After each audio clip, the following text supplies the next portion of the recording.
انہوں نے کچھ کیا نہیں ہوگا. اگر وہ کلیئر ہو گئے ہیں, الزام تو کسی پہ بھی لگ سکتا ہے, مجھ پہ لگ سکتا ہے کہ جناب میری شکل شاہ رخ خان سے ملتی ہے, یا کوئی اور بھی الزام لگ سکتا ہے. الزام تو کسی پہ کچھ بھی لگ سکتا ہے. کوئی کہہ سکتا ہے کہ جناب آپ کی باتیں شیخ سعدی کی طرح ہیں. الزام تو کسی پہ بھی لگ سکتا ہے نا. تو الزام سے تو فرق نہیں پڑتا. تو اگر الزام لگا اور اس سے وہ ایک طرح سے کلیئر ہو گئے, تو اس کے بعد حکومت نے ان کو چارج دے دیا. اور مجھے پتا ہے جس طرح یہ پورا نظام ہے, اس میں فیئرنیس ہے, چیزیں بہتر طریقے سے آگے بڑھتی ہیں. تو مجھے پوری امید ہے کہ یہ جتنی بھی تحقیقات وغیرہ ہو رہی ہیں, تمام چیزیں سامنے آ جائیں گی. اور جتنے بھی بچے وہاں پر جاں بحق ہوئے, کیا ان کے والدین کو انصاف ملے گا, اس کا میں جواب نہیں دیتا. اس کا جواب آپ کو پتا ہے, اور آپ کامنٹ کر کے اس کا ذکر بھی کر سکتے ہیں. اچھا, مصطفیٰ کمال صاحب نے کل مجھ سے بات کرتے ہوئے ایک اور بات بھی کہی. انہوں نے کہا جی پیپلز پارٹی والے اس کے اوپر سیاست کر رہے ہیں. انہوں نے کہا کہ ان کو 14 بچے یاد آ رہے ہیں جو اسلام آباد میں مر گئے. کیا آپ کو معلوم ہے کہ سندھ میں ہر مہینے 4000 بچہ مرتا ہے. وہ بچہ جس کو کوئی بیماری نہیں, کینسر, کوئی اس قسم کا کوئی مرض نہیں ہے, صرف مناسب خوراک نہیں ہوتی اس کے پاس, 4000 بچہ. امیجن کریں, سندھ میں ہر مہینے 4000 بچہ اس وجہ سے مر جاتا ہے. اس کے علاوہ وہاں پہ HIV ہو رہا ہے, دیگر بیماریاں ہو رہی ہیں سرنجیں بار بار استعمال کرنے کی وجہ سے. اور ایک سال میں سندھ میں 50,000 کے قریب بچہ جو ہے وہ مر گیا. اور یہ وہ بچے ہیں جن کو کوئی سیریس بیماری نہیں ہے, صرف خوراک کی کمی ہے. اور آپ سندھ کے حکمرانوں کے لائف سٹائل دیکھیں, ان کے آپ جو ہے پروٹوکولز دیکھیں, تو انسان دھنگ رہ جاتا ہے, حیران رہ جاتا ہے. انسان سوچتا ہے کہ ایسے پروٹوکولز, ایسے لائف سٹائل تو ناروے کے حکمرانوں کے نہیں ہیں. یہ اس صوبے کے حکمران ہیں جہاں پہ 4000 بچہ بقول وزیر صحت کے ہر مہینے صرف بھوک پیاس سے, یعنی مناسب خوراک نہ ہونے کی وجہ سے مر جاتا ہے. اچھا جی, عمران خان نے ریکارڈ قائم کر دیا.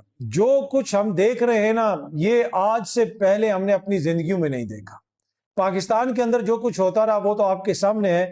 جو لارڈز کے کرکٹ گراؤنڈ سے ہم نے دیکھا, اس کی کوئی نظیر نہیں ملتی. کہ میچ کے دوران کمنٹری ہو رہی ہے, 2 بندے کمنٹری کرنے گئے ہوئے گراؤنڈ کے اوپر, مائیکل ایتھرٹن ساتھ ان کے دوسرے کولیگ ہیں, اور وہ دونوں کھڑے ہو کے وہاں پہ عمران خان کے حوالے سے بات کر رہے ہیں. پہلے تو لارڈز ٹیسٹ کرکٹ کی لنچ بریک کے دوران عمران خان صاحب کے بیٹوں کا انٹرویو چلایا گیا. لارڈز کے اندر جو عمران خان صاحب کی تصویر لگی ہوئی ہے اس کو دکھایا گیا. اور یہ سارے جو کرکٹرز ہیں دنیا بھر کے, وہ اس کے اوپر بات کر رہے ہیں, اس کو ریز کر رہے ہیں. لیکن جو کچھ ہم نے دیکھا, سپورٹس کو ہمیشہ سیاست سے علیحدہ رکھا جاتا ہے. سپورٹس, اگر آپ کسی جگہ پہ جائیں نا, اگر آپ دنیا میں کہیں پہ بھی کرکٹ میچ دیکھنے جائیں, میں برطانیہ میں کافی دفعہ سٹیڈیمز وغیرہ میں گیا ہوں, اگر آپ نے کوئی بینر اٹھایا ہو نا, تو وہ آ کے پڑھتے ہیں کہ اس کے اوپر کوئی پولیٹیکل چیز تو نہیں ہے, کوئی ایسی چیز تو نہیں ہے. کیا لکھا ہوا آپ نے, اگر آپ نے اردو میں لکھا ہو تو انہوں نے ایک آدھا ایسا بندہ بھی رکھا ہوتا ہے, وہ آ کے چیک کرتا ہے, ہاں جی یہ کیا اس نے لکھا ہوا ہے, کوئی پولیٹیکل چیز تو نہیں ہے, کوئی پولیٹیکل سلوگن تو نہیں ہے. سپورٹس کے اندر یہ چیز نہیں شامل کی جاتی. لیکن جس طریقے سے عمران خان کا نام لیا جا رہا ہے, اور وہ یہ بھی کہہ رہے ہیں کہ بھائی ہمارا سیاست سے کوئی تعلق نہیں ہے, لیکن اس کے ساتھ جو سلوک کیا جا رہا ہے, کرکٹ کے ایک لیجنڈ کے ساتھ, کرکٹ کے ایک گریٹ کے ساتھ جو سلوک کر رہی ہے پاکستان کی حکومت, اس کی کوئی نظیر نہیں ملتی. اور اسی وجہ سے جو کچھ ہوا ہے برطانیہ میں, اس کی بھی کوئی نظیر نہیں ملتی. اب یہ جو مرضی کریں, یہ الٹے جمپ لگائیں, سیدھے جمپ لگائیں, یہ جو مرضی کہتے رہیں, اس کی کوئی اہمیت نہیں ہے. جو کچھ ہم نے دیکھ لیا ہے, ٹو بی آنیسٹ, اس سے پہلے کبھی ہم سوچ بھی نہیں سکتے تھے کہ ایک سپورٹس چینل کے اوپر اس طرح کی چیزوں کا ذکر ہوگا, یہ چیز دکھائی جائے گی. وہ بار بار یہ بھی کہہ رہے ہیں کہ ہم نے نہ پاکستان کی سیاست میں مداخلت کرنی ہے, نہ کسی اور چیز میں, لیکن سپریم کورٹ کا حکم موجود ہے کہ اس کو شفا اسپتال لے کے جانا ہے, لیکن وہ لے کے نہیں جاتے. پھر پیمز لے کے گئے, اور پیمز کے حوالے سے اب جو خبر آئی ہے, اس نے سونے پہ سہاگا کر دیا. وہاں پہ مزید اس کے اوپر اب چرچا ہو رہی ہے, مزید اس کے اوپر بحث ہو رہی ہے. پر اینی وے, عمران خان جو شروع سے مشہور رہے ہیں, شروع سے جسے آپ کہہ سکتے ہیں کہ کہا جاتا ہے کہ وہ ایک طرح سے وہ جو روایت ہے اس کو توڑنے والے ہیں, روایت شکن ہے. وہ انہوں نے جو کچھ کہا وہ اچیو کیا, بڑے بڑے ریکارڈ قائم کیے. اور شاید ہی آج سے پہلے کوئی یہ سوچ سکتا ہو کہ لارڈز کے کرکٹ گراؤنڈ میں ایک ٹیسٹ میچ کے دوران اس طرح کی باتیں ہو رہی ہوں گی, اس طرح کا انٹرویو چلے گا, گراؤنڈ کے اوپر کھڑے ہو کے کھلاڑی یہ کہہ رہے ہوں گے فلانے ملک کا جو سابق وزیر اعظم ہے اس کا علاج نہیں ہو رہا, اس کو 3 سال سے جیل میں بند رکھا ہوا ہے. کبھی بھی کچھ سوچ نہیں سکتا تھا. یہ کریڈٹ بھی جو ہے نا, یہ عمران خان کو جاتا ہے. یہ عمران خان نے جو سٹانس لیا ہوا ہے، عمران خان جس طریقے سے ابھی تک اپنے موقف پہ قائم ہے، جس طریقے سے انہوں نے جیل کاٹی، پہلا کریڈٹ ان کو جاتا ہے۔ دوسرا کریڈٹ ان کو جاتا ہے کہ جن لوگوں کے ضمیر زندہ ہیں، جنہوں نے ان کے ساتھ کرکٹ کھیلی، جو غیر ملکی ہیں، جو پاکستانی بھی نہیں ہیں، وہ اس پہ بات کر رہے ہیں۔ وہ یہ کہہ رہے ہیں یار یہ کرکٹر، اس کو ہم نے دیکھا ہے۔ میں نے آپ کو پہلے بھی کہا تھا کہ یہ کوئی ایسا سیاستدان نہیں ہے جو ایک جگہ سے اٹھا اور آ کے جناب وزیر اعظم بن گیا، یا ادھر سے پڑھ کے ادھر سے آ کے وزیر اعظم بن گیا۔ یہ وہ بندہ ہے جس کو پوری دنیا جانتی ہے۔ ان کو پتا ہے یار کہ یہ بندہ 1 روپیہ ادھر ادھر نہیں کرتا۔ جب آپ کسی کے ساتھ زندگی گزارتے ہیں نا، میں ایک اپنے پروفیشن میں ہوں، میں اچھا بندہ ہوں، برا بندہ ہوں، میں فائنینشلی کرپٹ ہوں یا نہیں ہوں، میں کسی کے کہنے کے اوپر خبریں دوں گا، میں کسی کے کہنے کے اوپر ٹاؤٹ گیری کروں گا یا نہیں کروں گا، یہ سب لوگوں کو پتا ہوتا ہے انڈسٹری میں۔ جو بندے کی ریپوٹیشن ہوتی ہے، ہر بندے کو پتا ہوتا ہے کہ کون کتنے پانی میں ہے، جس بھی انڈسٹری میں ہو۔ عمران خان نے اپنی عمر دی ہے کرکٹ کو، جن لوگوں نے اس کے ساتھ کرکٹ کھیلی اس کی مخالفت کی۔ ایئن بوتھم کو عمران خان عدالت میں لے کے گیا اور عمران خان وہاں پہ عدالت میں جیتا وہ سوئنگ کے معاملے پہ، لیکن ایئن بوتھم جو ہے وہ اس نے بھی پہلے بیان جاری کیا، دیگر انگلش کرکٹرز بیان جاری کر رہے ہیں، آسٹریلین کرکٹرز بیان جاری کر رہے ہیں۔ یہ سب وہ لوگ ہیں، ان میں سے مطلب بہت سارے ایسے لوگ ہیں جن کے ساتھ بڑا کانٹے دار مقابلہ کھیل کے میدان میں عمران خان کرتا تھا، لیکن ان کو بھی پتا ہے کہ وہ کس قسم کا آدمی تھا۔ تو وہ سب اس کے اوپر بات کر رہے ہیں، اور میرے خیال میں جس طرح میں نے پہلے بھی کہا کہ کریڈٹ جاتا ہے ان سارے کرکٹرز کو، میں نے کل بھی ذکر کیا تھا، میرے لیے باعث حیرت ہے کہ اس میں سیاست کوئی نہیں ہے۔ اس میں تو کوئی صحافی بھی بات کر سکتا ہے، کوئی بھی بات کر سکتا ہے کہ ایک شخص بیمار ہے اور ملک کی عدالت نے کہا ہے کہ اس کو اس اسپتال میں شفٹ کیا جائے، اس کا علاج کروایا جائے، تو اس میں کون سی ایسی بات ہے؟ اپیل کی جا سکتی ہے وزیر اعظم صاحب سے، لیکن انفارچونیٹلی بدقسمتی سے وہ جو پاکستانی کھلاڑی ہیں ان میں سے کسی نے بھی اس کے اوپر ذکر نہیں کیا، کسی نے اس کے اوپر بات نہیں کی، لیکن غیر ملکی کھلاڑی جس میں بھارتی کھلاڑی بھی شامل ہیں وہ اس کے اوپر بات کر رہے ہیں، وہ اس کو ریز کر رہے ہیں۔ اچھا لیا ہے بھائی، یہ ایٹیچیوڈ آپ کو ہر جگہ پہ نظر آتا ہے، بھائی ہم نے کیا ہے آپ کر لیں، آپ کیا کر سکتے ہیں؟ یہ آپ نے دیکھا نا حالیہ برسوں میں یہ آپ کو ایٹیچیوڈ نظر آتا ہے۔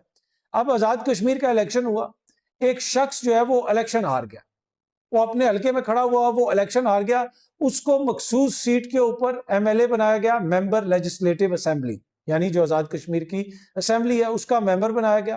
اب اس کو نون لیگ کہہ رہی ہے کہ اس کو ہم وزیر اعظم بنائیں گے۔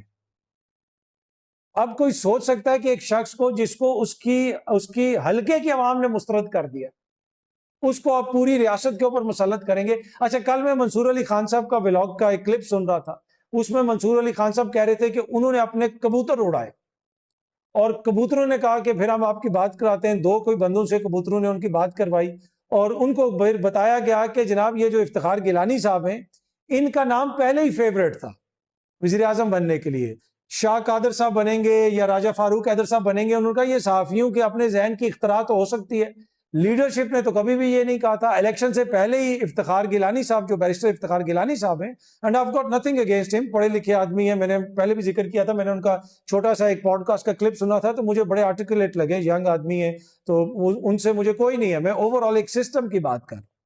تو منصور علی خان صاحب نے کہا کہ جی وہ تو پہلے ہی فیورٹ تھے، مجھے یہ بتایا گیا، ایسے ہی صحافی کہتے رہے جی یہ فیورٹ ہے وہ فیورٹ ہے، اور اس کے پیچھے سوچ کیا ہے؟ یہ بھی منصور علی خان صاحب کو ان کے کبوتروں نے جس سے بات کروائی تو انہوں نے بتایا کہ اس کے پیچھے سوچ یہ ہے کہ آپ دیکھیں کہ آزاد کشمیر میں کیا ہو رہا ہے، وہاں پہ بحران آیا ہوا ہے اور وہاں پہ عوام احتجاج کر رہی ہے اور پرانے چہروں سے لوگ تنگ ہیں، لہٰذا یہ جو ہے نیا چہرہ لے کے آ رہے ہیں تاکہ جو ہے چیزیں بہتر ہو سکیں۔ منصور علی خان صاحب نے بھی ساتھ ڈسکلیمر دیا کہ یہ میں نہیں کہہ رہا کہ چیزیں بہتر ہوں گی، جن سے میری بات ہوئی، کبوتروں نے جن سے بات کی، ان کا یہ کہنا تھا۔ اب جن کی یہ سوچ ہے ان کو دونوں ہاتھوں سے سلام، ایسے اکٹھے کر کے نا سلوٹ مار کے ان کو دونوں ہاتھوں سے ایسے کر کے بندہ سلام کرے کہ آپ سمجھتے ہیں کہ جس بندے کو اس کی حلقے کی عوام نے ریجیکٹ کر دیا، وہ پورے جو ریاست جموں کشمیر ہے، آزاد جموں کشمیر ہے، اس کی عوام کی ترجمانی کرے گا، ان کے مسائل کو حل کرے گا، اور عوام کہیں گے کہ جناب یہ ہمارا حقیقی نمائندہ ہے اور یہ مسائل حل کرے گا۔ اور صرف ینگ بندہ تو نہیں ہوتا نا کہ جی صرف ینگ بندہ، اچھا بولنے والا بندہ، ینگ بندے تو بہت سارے ہو جاتے ہیں، ینگ تو میں بھی ہوں، مطلب میں بھی اگر نگران وزیر اعظم مجھے بنانا چاہیں تو مجھے اس پہ کوئی اعتراض نہیں ہوگا، میں نے پہلے بھی کہہ چکا ہوں، جس طریقے سے ادھر بنتے ہیں وزیر اعظم تو میں بھی بن جاؤں گا، کوئی ایسا مسئلہ نہیں ہے، نگران وزیر اعظم مخصوص سیٹ تو میں بھی جیت ہی جاؤں گا نا۔ مخصوص سیٹ تو میں بھی جیت جاؤں گا، اگر میرے اپنے ووٹ نہ بھی ہوئے تو مخصوص سیٹ تو مجھے کوئی نہ کوئی جماعت جتوا ہی دے گی، اگر میں کسی کوئی جماعت مجھے قبول کر لے تو وہ اس طرح ہوتا یہ بھی ہے کہ جماعتوں کے ساتھ لوگ چل رہے ہوتے ہیں، جماعتیں ان کو ووٹ دے کے جناب کوئی سینیٹر بنا دیتی ہیں، کابینہ میں وزیر بنا دیتی ہیں، بعد میں کہتی ہیں کہ ہمارا کوئی تعلق ہی نہیں، جس طرح آج کل مصطفیٰ کمال بھائی کے ساتھ ہو رہا ہے۔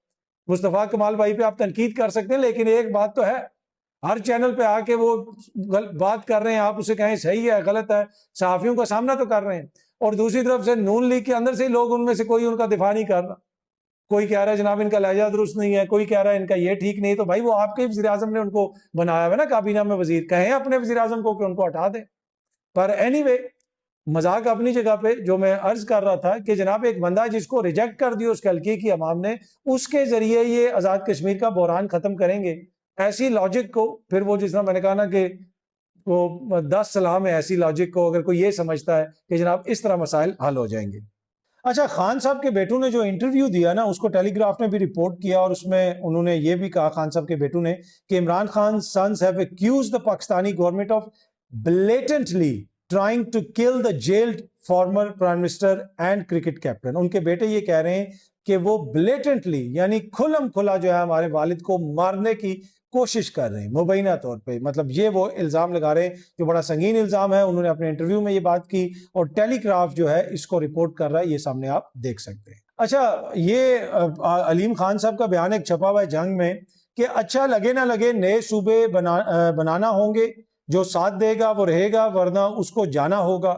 اب یہ کون سا ایٹیچیوڈ ہے کہ بھائی either you are with us or you are against us؟ مطلب یہ تو وہ جس طرح جارج بش نے کر کے افغانستان کے اوپر حملہ کیا تھا، عراق کے اوپر حملہ کیا تھا، بھائی سیاست کے اندر یہ نہیں ہوتا، آپ کو دوسرے کا نقطہ نظر بھی سننا بھی پڑتا ہے، برداشت بھی کرنا پڑتا ہے۔ یہ جو ہے نا، یہ چیز سب سے زیادہ، یہ ایٹیچیوڈ جو ہے وہ نقصان پہنچاتا ہے، یہ اچھے بھلے معاملے کو خراب کر دیتا ہے۔ جو لوگ اس چیز کے اوپر چاہتے بھی ہیں، سمجھتے بھی ہیں کہ یار یہ چیز ہونی چاہیے، جب وہ آگے آ کے کہے نا بھائی تم نے کرنا ہی کرنا ہے، وہ کہتے پھر نہیں کرنا، بھائی جائیں۔ مطلب ہر بندے کی ایک نیچر ہوتی ہے نا۔ اب میں ذاتی طور پہ سمجھتا ہوں کہ صوبے، نئے ایڈمنسٹریٹو یونٹس وغیرہ اور مقامی سطح تک جو آپ کے اقتدار کی منتقلی ہے، یہ بہت ضروری ہے، لیکن اس کے ساتھ ساتھ سسٹم کو اوور آل کرنا پڑے گا۔ اگر اسی طرح سسٹم چلتا رہا تو وہ تو بہتر نہیں ہوگا، لیکن کہنے کا مقصد یہ ہے کہ اس کو بہتر طریقے سے آپ لوگوں کو قائل کرتے ہیں، بھائی بس چھوڑ دو، ہم سے چلے جاؤ، نہیں یہ تو ہوگا۔ کچھ صحافی بھی اس طرح کہہ رہے ہیں، وہی اس کا اپوزٹ ریئیکشن آتا ہے نا۔ میں آپ کو اپنی ذاتی مثال دے دوں، مجھے کوئی 3 دفعہ کہہ دینا بھائی آپ روٹی کھائیں، میں کہتا ٹھیک میں لیتا ہوں، کوئی چوتھی دفعہ کہے نا کہ بھائی روٹی کھائیں، وہ مجھے اندر سے غصہ چڑھ جاتا ہے، میرا دل کہتا ہے بھائی آپ زمین آسمان ایک ہو جائے گا، نہیں کھاؤں گا، بھائی کیوں بار بار مجھے کہہ رہے ہو، میں بچہ ہوں، حالانکہ میرا دل بھی ہو سکتا ہو، بس آپ نے ایک دفعہ کہہ دیا، ٹھیک ہے میں نے سن لیا، میں کھا لوں گا۔ تو جو بندہ آپ کے ساتھ بھی ہو، وہ اس کو بھی چڑ چڑھ جاتی ہے کہ بھائی آپ یہ کیا ایٹیٹیوڈ ہے، ہاں بھائی کیا ہے، ہاں بھائی لیا ہے، ہاں بھائی بندہ ہارا ہے، ہاں بھائی اس کو وزیر اعظم بنائیں گے۔ اس ایٹیٹیوڈ سے جو ہے نا ایلینیٹ ہوتے ہیں لوگ، اگر کوئی سمجھ سکے تو۔ پر اینی وے، ہماری سیاست ہے، سیاست کے اندر عام بندے کی آواز کہاں سمجھی اور سنی جاتی ہے۔ اگلی جو خبر ہے وہ اس سے بھی انٹرسٹنگ ہے، ایسا آپ نے کبھی سنا نہیں ہوگا۔ دیکھیں نا، آپ کوئی کام کرتے ہیں، کوئی بھی کام کریں، آپ کی کوشش ہوتی ہے کہ آپ کو ترقی ملے، ٹھیک ہے کہ نہیں، لوگ آپ کی تعریف کریں، اگر آپ سرکاری نوکری کر رہے ہیں اگلے گریڈ میں آپ کی ترقی ہو جائے۔ لیکن سندھ سے خبر آئی ہے، سندھ سے خبر یہ ہے کہ محکمہ ریونیو سندھ کے 63 جو سب رجسٹرار ہیں، جو 15ویں سکیل میں ہیں، یہ گھروں کی رجسٹریشن وغیرہ، انتقال وغیرہ کرتے ہیں، انہوں نے 17واں گریڈ لینے سے انکار کر دیا۔ انہوں نے کہا بھائی ہم جدھر ہیں ہمارا 15واں گریڈ ہی ٹھیک ہے، ہم نے گزٹڈ آفیسر نہیں بننا۔ گزٹڈ آفیسر آپ کو پتا ہے اس کی عزت ہوتی ہے، اس کی سٹیمپ کے ساتھ آپ اٹیسٹ وغیرہ بھی کر سکتے ہیں، ڈاکومنٹس، اس کو زیادہ مرات ملتی ہیں۔ لیکن وہ یہ کہہ رہے نہیں جی بھائی ہم 15ویں گریڈ میں رہیں گے، جو سب رجسٹرار ہیں۔ اور 63، ایک دو نہیں 63، اس کی کیا وجہ ہو سکتی ہے؟ اب آپ بتائیں، محکمہ ریونیو میں کرپشن تو ہوتی ہی نہیں، سب رجسٹرار تو کرپشن کرتے ہی نہیں، پھر کیا وجہ ہو سکتی ہے نا؟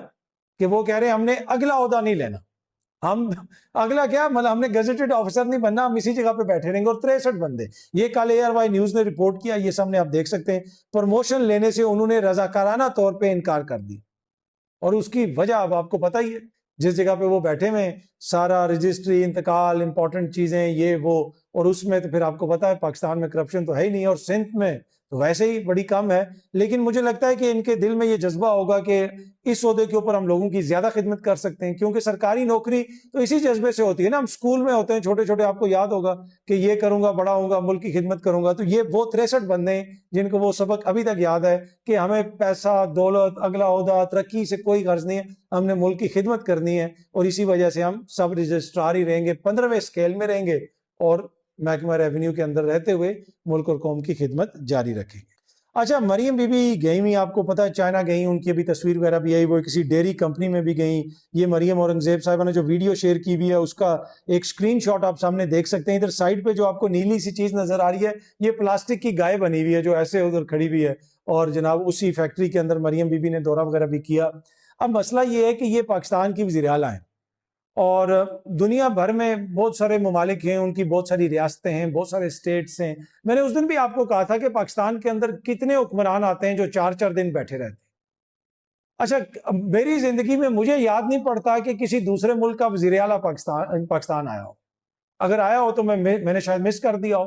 کسی جرمنی کے صوبے کا یا اسٹیٹ کا، یا برطانیہ کے جو 3-4 ممالک ہیں اس کا، ویلز کا جو ہے فرسٹ منسٹر، یا ناردرن آئرلینڈ کا فرسٹ منسٹر، یا کسی فرانس کے کسی ریجن کا، یا کیتالونیا کے ریجن کا، یا پھر جو ہے کسی اور مطلب پرتگال کے کسی ریجن کا، یا کسی بھی جگہ کا کوئی بندہ ہو، یا ایون کہ امریکہ کے 51-50 ریاستیں، وہاں کا کوئی جو ہے گورنر آیا ہو پاکستان. شاید 1-2 آئے ہوں، لیکن بہت کم.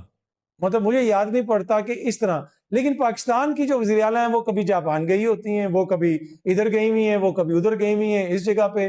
اب کتنے ہمارے وزیر اعلیٰ بھارت سے جاتے ہیں چائنا، کتنے دورے کرتے ہیں بھارت میں. تو میں دیکھ رہا تھا کہ حالیہ دنوں میں بھی انہوں نے کسی وزیر اعلیٰ کو امریکہ کا دورہ کرنے سے منع کر دیا. ان کی منسٹری آف فارن افیئرز جو ہے وہ پہلے کلیئرنس دیتی ہے کہ یہ وزیر اعلیٰ صاحب جا سکتے ہیں باہر یا نہیں جا سکتے. یقیناً پاکستان میں بھی ایسا ہی ہوتا ہوگا، کلیئرنس ہی لے کے گئے ہوں گے، اس لیے کہ مریم بی بی گئی ہوئی ہیں. ساتھ ان کے وزیر خارجہ جو ہیں اور نائب وزیر اعظم بھی ہیں اسحاق ڈار صاحب، ان کے بیٹے جو ہیں وہ بھی ساتھ گئے ہیں، کیونکہ وہ مریم بی بی کی کابینہ کے اندر وزیر ہیں، یعنی ان کے وہ مشیر ہیں. تو آئی ڈونٹ نو بھارت میں کون وزیر خارجہ ہے، سب کو پتا ہے جے شنکر، لیکن اس کا کوئی رشتہ دار، کوئی کسی جو ہے وزیر اعلیٰ ہے کسی ریاست میں، مجھے اس کا نہیں پتا. لیکن یہاں پہ بھی یقیناً یہ رول ہوگا، اور رول کے مطابق کلیئرنس ملتی ہوگی، کیونکہ اسحاق ڈار صاحب کا اپنا بیٹا داماد ہے نواز شریف صاحب کا، مریم بی بی کا جو ہے وہ بہنوئی ہے، اور جو فارن منسٹر ہیں پاکستان کے وہ مریم بی بی کے بہن کے سسر بھی ہیں، اور ان کے والد کے سمدھی ہیں، اور پاکستان کے نائب وزیر اعظم بھی ہیں. تو یہ چیزوں کو فاسٹ کرنے کے لیے میرے خیال میں اس طرح کی چیزیں کافی کام آتی ہیں، اور وہ جو اکثر ڈیلے ہو جاتا ہے معاملات میں تو وہ پھر تھوڑا کم ہوتا ہوگا. پر اینی وے، جس طرح میں نے پہلے بھی کہا تھا کہ اتنے زیادہ منسٹرز ہیں، سارے گئے، کچھ ساتھ بھی گئے ہیں، اور اس میں جو ان کے اپنے بہنوئی ہیں علی ڈار صاحب، وہ اس وجہ سے تھوڑا گئے ہیں کہ وہ ان کے بہنوئی ہیں، وہ اس وجہ سے گئے ہیں، یقیناً ان کی منسٹری سے ریلیٹڈ چیزیں ہوں گی تو اسی وجہ سے وہ ساتھ گئے ہوں گے. بہت جلد آپ سب دوستوں سے دوبارہ ملاقات ہوگی. Thank you very much.